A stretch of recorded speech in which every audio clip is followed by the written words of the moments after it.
सभी लोगों के लिए है।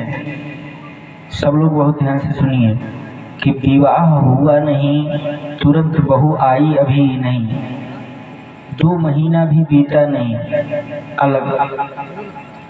आप सोचिए कि हमने अपने बेटे को कौन सा ज्ञान दिया था कि आप जिंदगी भर मैंने सेवा किया, 9 महीना तक पेट में रखा, छोटे से बड़े 25 साल तक तुम्हारी सेवा मैंने किया, अब 10 दिन की बहू आई उसके साथ तुम अलग। ऐसा क्यों? ऐसा इसलिए कि आपने सब कुछ सिखाया लेकिन भगवान की कथा नहीं सुनाया। भगवान की कथा सुनाया होता, धर्म की बात बताया होता, अपने से बड़ों का सम्मान करना सिखाया होता, तो शायद वो अपने पत्नी को लेकर के अलग नहीं होता। बेटा के लिए ही नहीं, बेटी के लिए भी है। अपनी बेटी बेटा किसी की न किसी की बेटी ही तो बहू बन करके आती है। तो अगर वो भी जो बेटी हमारे घर में बहू बन करके आई है, अगर उस बेटी को हमने अच्छी बात बताया होता तो वो जानती कि सास ससुर की सेवा करने से ही सारे सुख मिलने वाले हैं। और जब अपनी बेटी को कभी बताया नहीं कि सास ससुर की सेवा करना चाहिए तो क्या करेगी? बोलो राजा रामचंद्र की जय हो। और ये दुनिया के किसी भी विद्यालय में बताया भी नहीं जाएगा। दुनिया के किसी भी विद्यालय में, देश विदेश कहीं भी पढ़ा लो अपने बालक को, लाख रुपए, 2 लाख, 5 लाख, 10 लाख, करोड़ों रुपए खर्च कर लो पढ़ाई में, पढ़ लिख लेगा लेकिन प्रणाम करना उसको नहीं आएगा। जब प्रणाम करना सिखाओगे तब आएगा। आजकल लोग टाई पैंट कुर्ता पहन लेते हैं, किसी के सामने झुकना नहीं जानते हैं। और झुकेंगे कब? झुकना, देखिए इस समय आम का पेड़ फरा हुआ है ना, आम का फल लगा हुआ है, तो जिस पेड़ में फल होगा वो पेड़ झुका होगा, और जिस पेड़ में फल नहीं होगा वो खड़ा होगा। जिसके अंदर कुछ ज्ञान है, कुछ महत्व है जिसका, वो झुका रहेगा, दूसरों को प्रणाम करेगा, अपने से बुजुर्गों का सम्मान करेगा। लेकिन जिसके हृदय में, जिसके मन में कुछ नहीं है, खाली है, जैसे पेड़ में फल नहीं रहता है तो पेड़ तन करके खड़ा रहता है, उसी तरह से जिस मनुष्य के हृदय में भगवान की भक्ति नहीं है, अपने से बड़ों का सम्मान नहीं है, माता पिता की सेवा नहीं है, वो कभी झुकना नहीं जान सकता है। अकड़ना मुर्दों की पहचान है और झुकना जिंदगी की शान है। शान से जियो और शान से मनुष्य जीवन मिला है तो भगवान का भजन करना जरूरी है। हमारे भी माता पिता हैं, हम भी अपने माता पिता को बहुत बहुत धन्यवाद देते हैं कि उन्होंने हमको जन्म दे करके बहुत बहुत अच्छा कार्य किया है। हम इस दुनिया में आए, ठीक है, लेकिन इस दुनिया में आकर के हम लोगों को वो बात बता रहे हैं, वो काम कर रहे हैं कि जिससे 10 लोगों का कल्याण हो। और ऐसे भी पुत्र होते हैं कि जो अपना तो नाम करते ही हैं, अपने माता पिता का भी नाम करते हैं, लेकिन कैसे?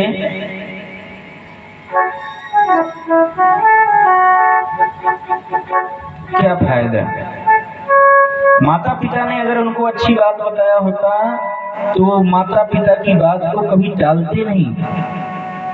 जब तक माता पिता की सेवा नहीं किया जाएगा, दुनिया के किसी भी भगवान की सेवा कर लो, बड़े से बड़े भगवान, कृष्ण भगवान, राम जी, शंकर जी, दुर्गा जी, काली जी, किसी की भी पूजा कर लो, लेकिन जब अगर तुम्हारे घर के माता पिता नहीं खुश हैं तो जान लो कि फिर कोई भगवान खुश होने वाले नहीं है। सबसे पहला मंत्र है कि सबसे पहले आप अपने माता पिता को खुश करो। अगर आपके माता पिता प्रसन्न हैं, आपके माता पिता ने आपको आशीर्वाद दे दिया, तो जान लो कि फिर आपको कोई पराजित करने वाला, आपको कोई हराने वाला पैदा नहीं हुआ है। और जिसको माता पिता 4 बच्चे हैं, एक माता जी हैं, फिर भी वो बेचारी अकेले बना खा रही हैं। आपके भी गांव में होंगे ऐसे। सोचो 4 बालक हैं, 4 बच्चों को एक माँ ने पाल लिया, 25 साल तक उनकी सेवा कर लिया, लेकिन 4 बालक एक माँ की सेवा नहीं कर पा रहे हैं। नाती भी हैं, पोते भी हैं, सब हैं, धन भी कोई कमी नहीं है। करते क्या हैं? सब इंजीनियर हैं, मास्टर हैं, पढ़े लिखे भी खूब हैं, कोई कमी नहीं है, लेकिन माता पिता की सेवा नहीं कर रहे हैं। तुम्हारी पढ़ाई का मतलब क्या है? जब तुम अपने माता पिता की सेवा नहीं कर पा रहे हो तो तुम्हारे पढ़े लिखने होने का मतलब ही क्या है? कोई मतलब नहीं। ये जीवन अगर भगवान ने दिया है तो इस जीवन को पाने के बाद हम तो यही कहेंगे कि स्वयं भी कथा सुनो, अपने बच्चों को भी वही सिखाओ। क्यों? क्योंकि अगर आपका बच्चा भगवान की कथा सुना रहेगा तो उसको मालूम रहेगा कि प्रातः काले उठी के रघुनाथ, माता पिता गुरु महिमा।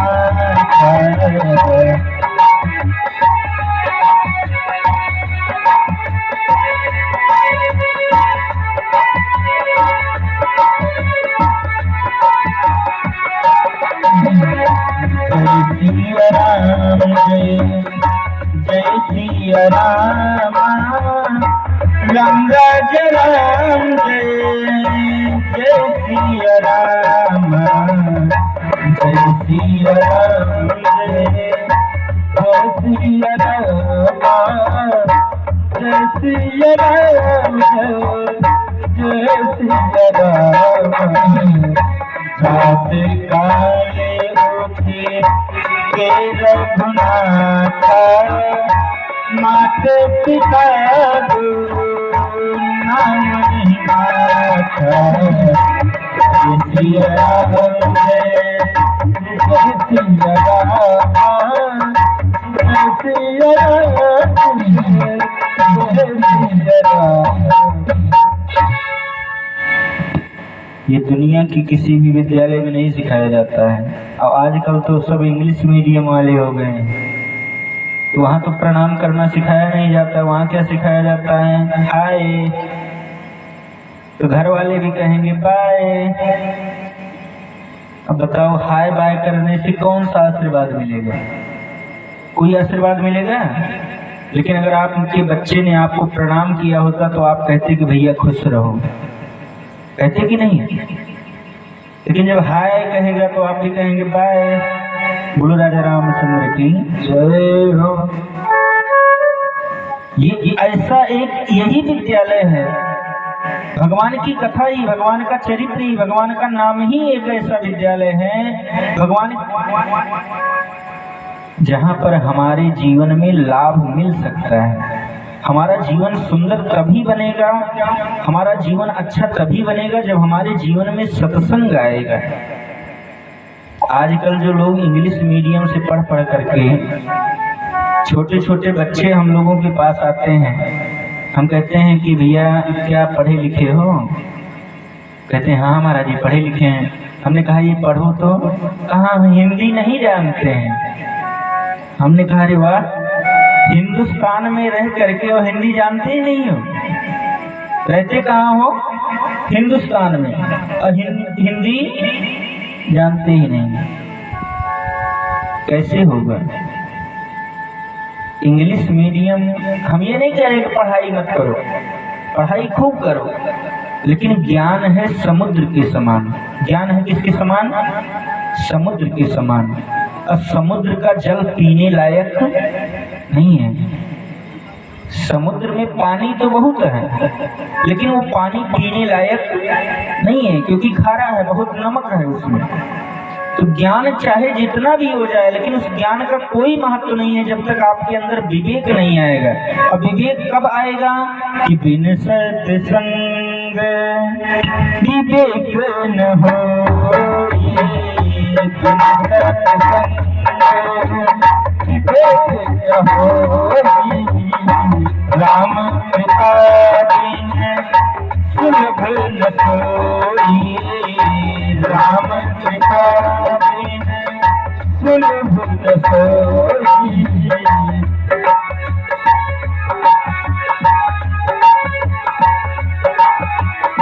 बिन सत्संग विवेक न होई, बिन सत्संग विवेक न होई, राम कृपा बिन सुलभ न सोई, राम कृपा बिन सुलभ न सोई। ज्ञान होना अलग बात है और विवेक होना अलग बात है। ज्ञान तो पढ़े लिखे लोग भी पा जाते हैं। पढ़े लिखे लोग जो इंजीनियर हैं, मास्टर हैं, वकील साहब हैं, पुलिस वाले हैं, वो लोग पढ़े हैं, नौकरी तो पा गए हैं। लेकिन कभी आपने बड़े लोगों को देखा है तो सीधे मुख से बात भी नहीं करते हैं? करते हैं? नहीं बात करेंगे। क्यों? क्योंकि उनके अंदर ज्ञान बहुत ज़्यादा है, और ज़्यादा ज्ञान हो जाता है तो कुछ न कुछ गड़बड़ी हो ही जाती है। बोलो राजा रामचंद्र की जय हो। भोजन बहुत सुंदर बना दिया जाए, भोजन को बढ़िया बना दिया जाए, सब बढ़िया रहे, तेल मसाला सब्जी सब बढ़िया रहे, लेकिन थोड़ा सा अगर नमक ज़्यादा हो जाए तो सब बेकार। आप भी सुंदर हैं, मनुष्य हैं, धर्मात्मा है, पुण्यात्मा है, पढ़े लिखे हैं, ज्ञानी हैं, सब ठीक है, लेकिन थोड़ा सा ज्यादा ज्ञान हो गया इसलिए गड़बड़ हो गया है। बोलो राजा रामचंद्र की जय हो। हमारे जैसे अगर कम पढ़े लिखे रहिएगा काम चलाऊं, और ज्यादा पढ़े लिखे रहिएगा तो काम गड़बड़ हो जाएगा। कोई भी चीज ज्यादा हो जाती है तो वो नुकसान करती है। कोई भी चीज, ज़्यादा सुंदरता भी नुकसानदायक है, ज़्यादा बल भी नुकसानदायक है, ज़्यादा ज्ञान भी नुकसानदायक है, ज़्यादा पैसा भी नुकसानदायक है।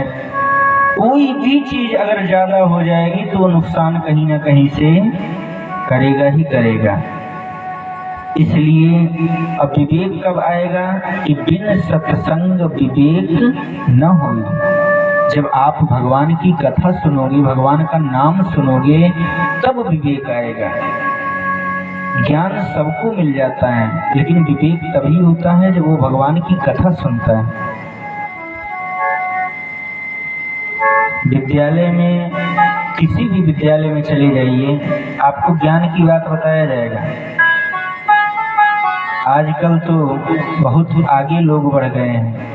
गोस्वामी जी कहते हैं कि बारी मथे घुट होई पर और सिकटाते तेल, लेकिन बिन हरि भजन न भव तरहि, यह सिद्धांत अपील। आजकल लोग इतने बड़े ज्ञानी हो गए हैं, चंद्रयान 3 बना करके चंद्रमा तक पहुंच गए। हम बोल रहे हैं यहाँ, लेकिन आवाज जा रही है गांव में भी, जा रही है ना। हम बोल रहे हैं यहाँ, आवाज आ रही है वहां से। ये किसका प्रभाव है? ज्ञान का प्रभाव है। ये विज्ञान है कि हम बोल रहे हैं यहाँ, आवाज आ रही है वहां से। ये विज्ञान है। गोस्वामी जी कहते हैं लोग इतने बड़े ज्ञानी हो गए हैं, इतने बड़े ज्ञानी हो गए हैं कि पानी को मथने से भी घी निकाल सकते हैं। पानी को मथने से घी निकलेगा? नहीं निकलेगा ना। लेकिन आजकल इतने पढ़े लिखे लोग हो गए हैं, इतने ज्ञानी हो गए हैं कि पानी को मथने से भी घी निकाल सकते हैं। मट्टी ये जो है, ये जो बालू है, इसको पेरने से घी वो नहीं निकलता है, तेल नहीं निकलता है। माटी को अगर पेरा जाएगा तो तेल निकलेगा? नहीं निकलेगा। लेकिन गोस्वामी जी कहते हैं लोग इतने ज्यादा बुद्धिमान हैं, इतने ज्यादा ज्ञानी हो गए हैं, इतने ज्यादा पढ़े लिखे हैं कि मट्टी को पेरने से भी तेल निकाल सकते हैं। लेकिन एक बात मैं डंके के साथ कहता हूँ, ये चोट के साथ कहता हूँ, सभी लोगों को चेतावनी देता हूँ कि तुम चाहे जितना भी पढ़ लिख लो, चाहे जितने बड़े ज्ञानी बन जाओ, लेकिन अगर तुमने भगवान का भजन नहीं किया, अपने माता पिता की सेवा नहीं किया, अपने से बुजुर्गों का सम्मान नहीं किया, तो तुम्हारा कल्याण होने वाला कभी नहीं है। बिन हरि भजन न भव तरहि, यह सिद्धांत अपेल। बिना भगवान के भजन के अगर चाहो कि मैं सुखी हो जाऊं, तो सुख मिलने वाला नहीं है, ज्ञान बहुत हो जाता है। आप लोग किसी किसी को देखते होंगे, जैसे जो मेरे जैसे गरीब हैं, उनके पास पैसा नहीं है तो खाने के लिए तरस रहे हैं। समझिएगा, जो मैं कह रहा हूँ उसको ध्यान से सुनिएगा। जैसे जो गरीब हैं, उनके पास पैसा है नहीं, तो वो काजू किशमिश खा नहीं सकते हैं क्योंकि पैसा नहीं है। अब बड़े लोग, अमीर लोग जो खूब पढ़े लिखे हैं, वो लोग भी नहीं खा सकते हैं। क्यों नहीं खा सकते? क्योंकि उनके पास शुगर है, ब्लड प्रेशर है, और जैसे खाएंगे वैसे डॉक्टर के यहाँ। तो हम दोनों तो बराबर हैं भाई, हम गरीब हैं, आप अमीर हो, लेकिन न तुम काजू किशमिश खा सकते हो, ना हम खा सकते हैं, तो बराबर तो हुए। पैसे का महत्व कहाँ रहा? अगर तुमने भगवान का भजन किया होता, अच्छा काम किया होता, धर्म किया होता, माता पिता की सेवा किया होता, तो आज पैसा नहीं होता तो भी तुम कभी डॉक्टर के यहाँ नहीं जाते। बोलो राजा रामचंद्र की जय हो। गरीब लोग हमारे जैसे जो हैं, वो 8 घंटा ड्यूटी करते हैं, आराम से 10 रोटी खाते हैं, सो जाते हैं। और जो अमीर लोग हैं, हम उनकी मतलब बुराई नहीं कर रहे हैं, लेकिन एक बात कह रहे हैं कि जो जिनके पास ज्यादा हो गया पैसा, ज्यादा हो गया है ज्ञान, वो लोग काम कुछ नहीं करते हैं, लेकिन नींद की गोली खाते हैं तो भी नींद नहीं आती है। पैसा ज्यादा हो गया, ज्ञान ज्यादा हो गया, क्या फायदा? बोलो राजा रामचंद्र की जय हो। कम होता तो काम चलाऊं रहता, और ज्यादा हो जाता है, चाहे ज्ञान हो, चाहे वो बल हो, चाहे सुंदरता हो, चाहे पैसा हो, चाहे जो भी हो, वो किसी के पास भी, चाहे हम हो चाहे आप हो, अगर भगवान ने ये मनुष्य शरीर दिया है तो इतना जानना जरूरी है कि भगवान का भजन जरूरी है। जैसे भोजन जरूरी है, वैसे भजन भी जरूरी। भोजन से शरीर चलता है और भजन से सुख मिलता है। बोलो राजा रामचंद्र की। आज तो पहला दिन है, आपके मध्य में कथा प्रारंभ हुई है। कल गांव में भी जो लोग नहीं आए हैं उन लोगों को भी जानकारी करा दिया जाएगा। भाई आना ना आना ये तो उनकी मर्जी है, आएंगे तो ठीक है, नहीं आएंगे तो कोई बात नहीं, लेकिन सबके यहाँ कल जो है निमंत्रण भेजा जाएगा। आज इसलिए नहीं भेजा गया कि कार्यक्रम प्रारंभ हो जाए, तब फिर आप लोगों के पास निमंत्रण भेजा जाए। बोलो राजा रामचंद्र की। आइए एक ठो भजन सुनते हैं, उसके बाद